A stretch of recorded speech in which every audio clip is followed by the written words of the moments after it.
लंगूर और अंगूर की कहानी तो आपने जरूर सुनी है। नहीं सुनी है तो ये सुनिए।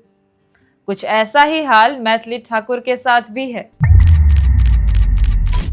नमस्कार, मेरा नाम आकांक्षा चौधरी है और आज हम बात करेंगे मैथिली ठाकुर की। मैथिली ठाकुर, वो नाम जो गीतों से रही बगली झोला। अब राजनीति के मैदान में दस्तक देने वाला है। वो मंच जहां सुर और सत्ता मिलेंगे, वहां क्या उनकी पहचान टूटेगी या फिर और पक्की होगी? आइए इसे जरा विस्तार से समझते हैं।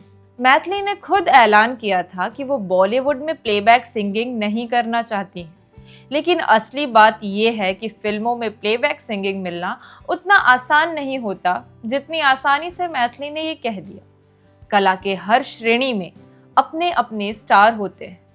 सोशल मीडिया के अपने स्टार होते हैं, टेलीविजन के अपने स्टार होते हैं और फिल्मों के अपने स्टार। मैथिली में प्रतिभा है और उसी के बल पर वो सोशल मीडिया की एक बड़ी स्टार बनी हुई है। बिल्कुल वैसे ही जैसे कपिल शर्मा टेलीविजन के स्टार हैं। कपिल शर्मा ने अपनी मेहनत से टीवी पर अलग पहचान बनाई, लेकिन फिल्मों में उन्हें संघर्ष करना पड़ा। सलमान खान और शाहरुख खान जैसे फिल्म स्टार्स को भी अपनी फिल्म के प्रमोशन के लिए कपिल शर्मा के शो पर ही आना पड़ता। यानी हर माध्यम का अपना अपना एक ऑडियंस बेस और उनकी एक अपनी दुनिया होती है, और ये बात मैथिली को समझनी होगी। अब बात करते हैं उनके पिता रमेश ठाकुर जी की।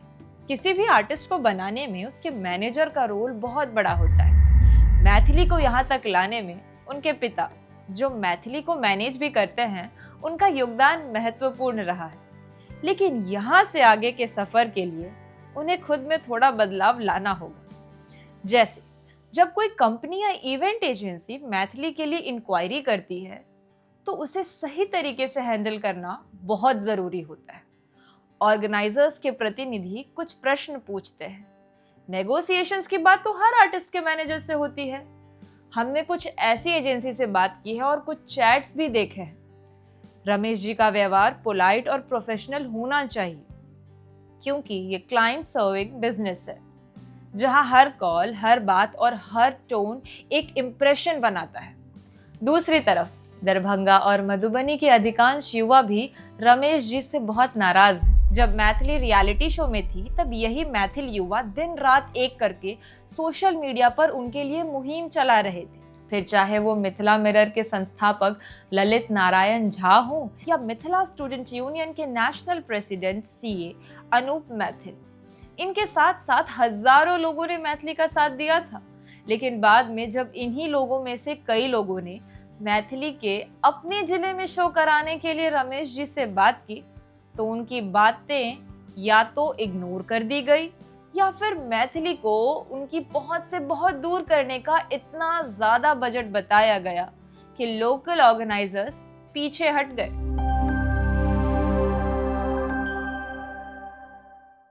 साल 2000 में मैथिली ठाकुर का जन्म बिहार के मधुबनी जिला के बेनीपट्टी में हुआ। परिवार संगीत से जुड़ा था, तो संगीत उन्हें विरासत में मिली। उनके प्रारंभिक संगीत शिक्षा उनके पिता और उनके दादा ने दी। उन्होंने मिथिला लोक संगीत, हिंदुस्तानी शास्त्रीय संगीत, हारमोनियम और तबला में विशेष प्रशिक्षण प्राप्त किया। सन 2011 से ही उन्होंने गायन के लिटिल चैम्प से श्रोताओं का ध्यान आकर्षित करना शुरू कर दिया था। मैथिली ठाकुर आज सोशल मीडिया प्लेटफॉर्म पर लोक और शास्त्रीय संगीत की सबसे प्रमुख आवाजों में से एक है। उनका यूट्यूब चैनल लाखों दर्शकों तक पहुंच चुका है, जहां वो लोकगीत, भजन, क्लासिकल कवरेज और सांस्कृतिक प्रस्तुतियां करती है। वे कई भाषाओं में गाती है: हिंदी, मैथिली, भोजपुरी, बंगाली, उर्दू, पंजाबी, मराठी, तमिल और अंग्रेजी उनमें से प्रमुख भाषा है, जिससे उन्हें बहुभाषी कलाकार के रूप में भी पहचान मिली है। मैथिली ठाकुर को निर्वाचन आयोग द्वारा स्टेट आइकॉन चुना गया था, ताकि वे बिहार में मतदाता जागरूकता अभियान का हिस्सा बन सके। इसके साथ ही वे मधुबनी कला के प्रसार प्रचार में भी सक्रिय रही और अपने मंचों तथा सोशल मीडिया पोस्ट में इस परंपरागत कला को बार बार सम्मान देती हैं।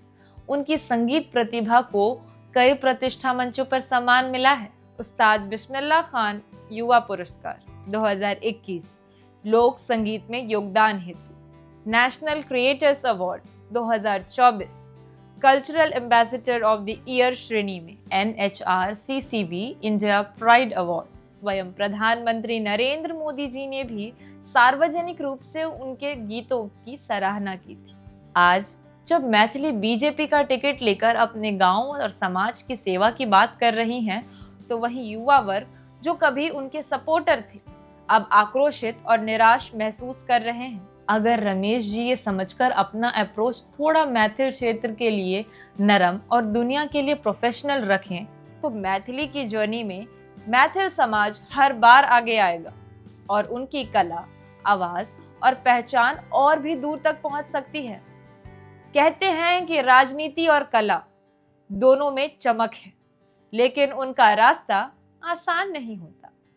और जब कलाकार राजनीति की दुनिया में कदम रखता है तो धड़कनें तो तेज हो ही जाती है और सियासी जमीन पर हर कदम तराशी जाती है।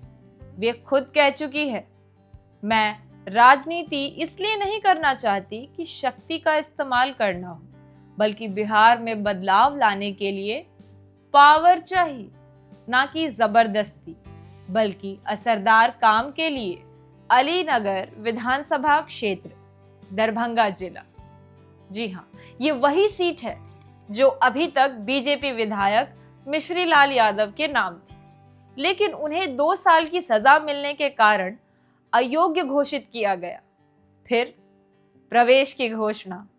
अभी अभी मैथिली ठाकुर ने बीजेपी का दामन थामा है और उसी के साथ पार्टी ने उन्हें अलीनगर से टिकट भी दे दिया है। कल पार्टी में प्रवेश और आज टिकट। ऐसा संवेदनशील मोड़ जिसने राजनीतिक गलियारों में हलचल मचा दी। उनकी टिकट मिलते ही बीजेपी को एक नई रणनीति मिली।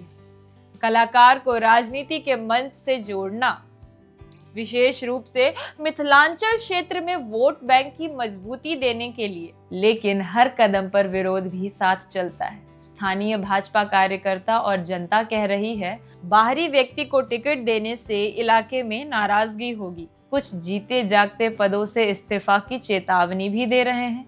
मैथिली ने जवाब दिया, भाजपा हमेशा से मेरी पसंद रही है, मैंने NDA का समर्थन किया है। आलोचकों के सवाल पर मेरी उम्र पर सवाल उठाए जाते हैं। मैं बचपन से ही आलोचनाओं से गुजरी हूँ और अब वही मुझे प्रेरणा देती है।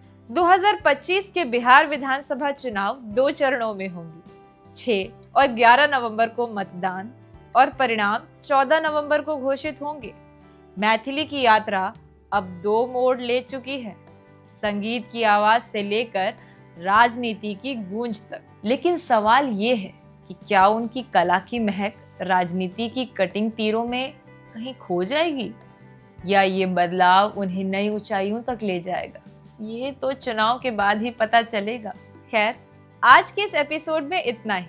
अगर आप ये वीडियो YouTube के माध्यम से देख रहे हैं तो हमारे चैनल को सब्सक्राइब कर लीजिएगा, बेल आइकॉन को दबा लीजिएगा ताकि अगले एपिसोड की जानकारी सबसे पहले आप तक पहुंचे।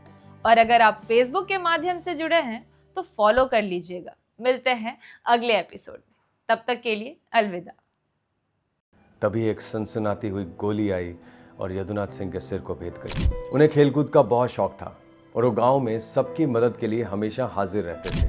वो हनुमान जी के परम भक्त थे, इसीलिए लोग उन्हें हनुमान भक्त कहकर बुलाते थे। 21 नवंबर 1941 को यदुनाथ सिंह को उनका मनचाहा कार्य मिल गया। उन्होंने मात्र 26 वर्ष की उम्र में फौज में प्रवेश किया। नायक यदुनाथ सिंह मात्र 9 सैनिकों की टुकड़ी के साथ मोर्चे पर डटे हुए थे। भारत की सेना को लगातार अलग अलग मोर्चों पर सफलता मिल रही थी, जिससे पाकिस्तानी सैनिक परेशान थे। ऐसे में नायक यदुनाथ सिंह ने फुर्ती से अपने एक घायल सैनिक से स्टेन गन ली और लगातार गोलियों की बौछार करते हुए बाहर निकल गए।